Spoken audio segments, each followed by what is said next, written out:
Hey guys, I wanted to get on today and just kind of go over smoking after implant surgery. I had done a video back in April, right, about smoking and extractions and implants, right when I started my YouTube channel, YouTube journey.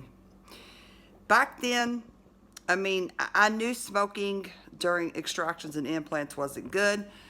I didn't know a lot about it, and as I have continued to grow, I'm learning more and more and more things. And yesterday in my group, I had someone ask me about smoking during implant placement or after implant placement, and there were several others that were wanting to know.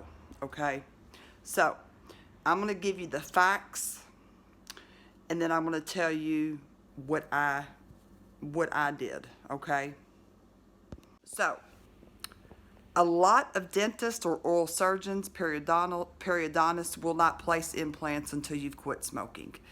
I know this because I've talked to several people that are wanting to go through the implant process, or who have had consultations, and the oral surgeons or periodontists that they have seen have told them they will not do their implant surgery until they have quit and have been quit for at least a month. And that is probably the best thing.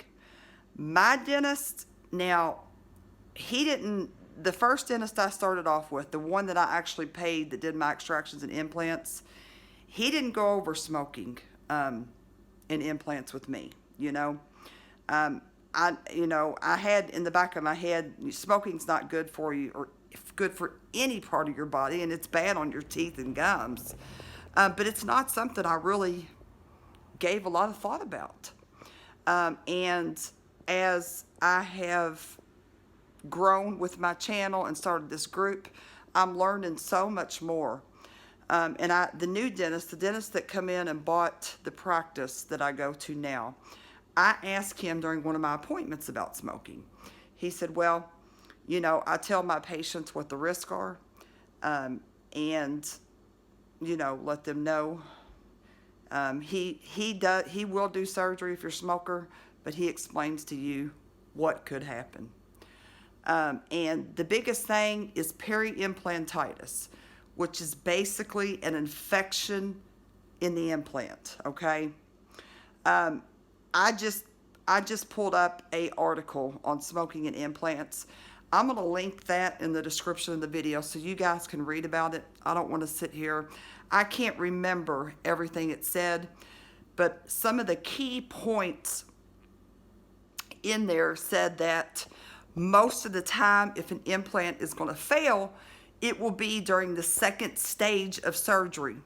Second stage meaning between the time you have the implants uncovered till the placement of your snap-in or your bridge or the prosthesis. If you think about it, it makes total sense. When you first have, like I said, when you first have the implants placed, most of the time they're covered, so you've got that gum tissue to protect those. And then when you go in to have them uncovered, they are trimming the gum back from around those implants, and you have exposed tissue that has to heal.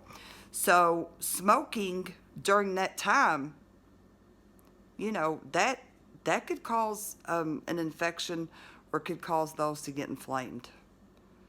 Now, I've always smoked after extractions, and I'm just telling you what I did, and I'm not by any means saying it is okay to do this. I didn't know. I've always known that smoking after extractions, you had a chance or a risk of a dry socket. I've known that. I didn't know much about smoking an implant, so I smoked after extractions, I smoked after the implants were placed, and I smoked after they were uncovered. I am very lucky that I healed. Very lucky.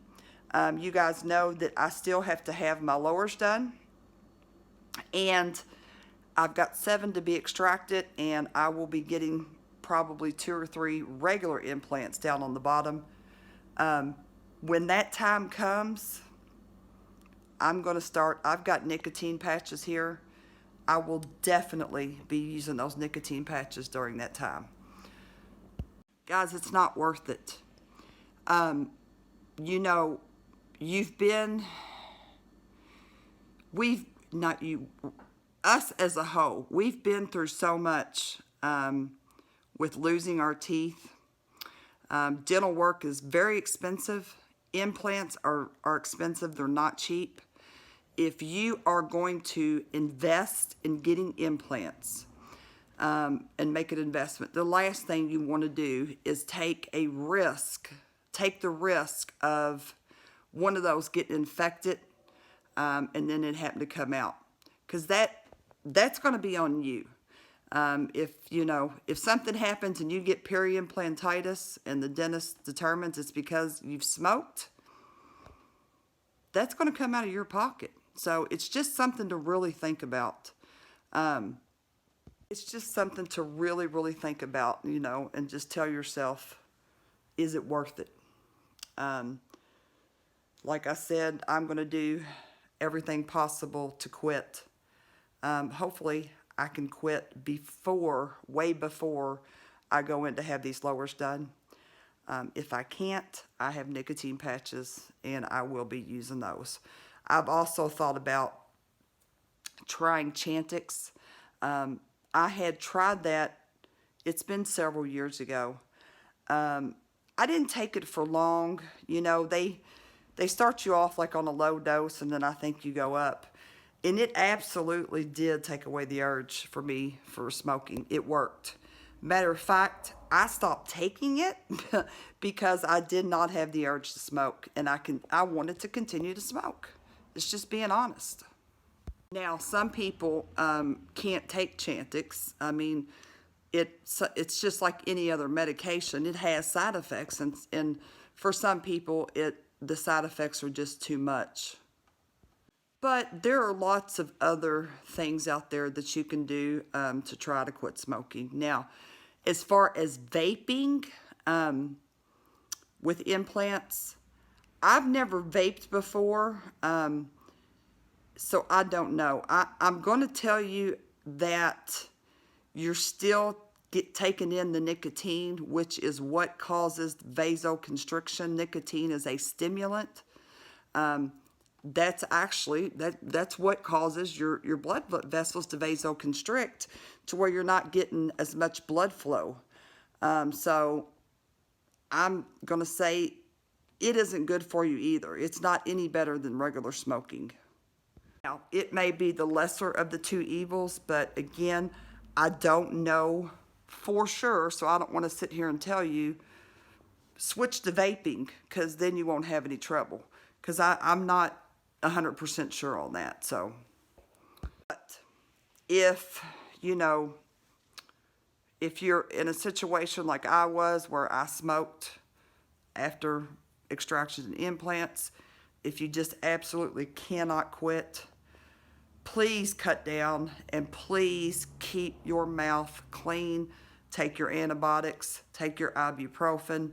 If you're gonna smoke, make sure you get your mouth rinsed good with warm salt water afterwards.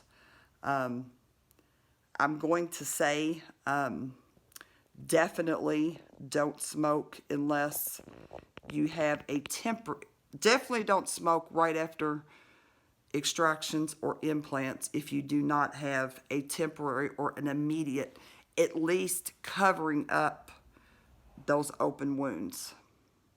Now, I don't think that makes a lot of difference because you're still getting the nicotine in you, but at least you have some sort of protection.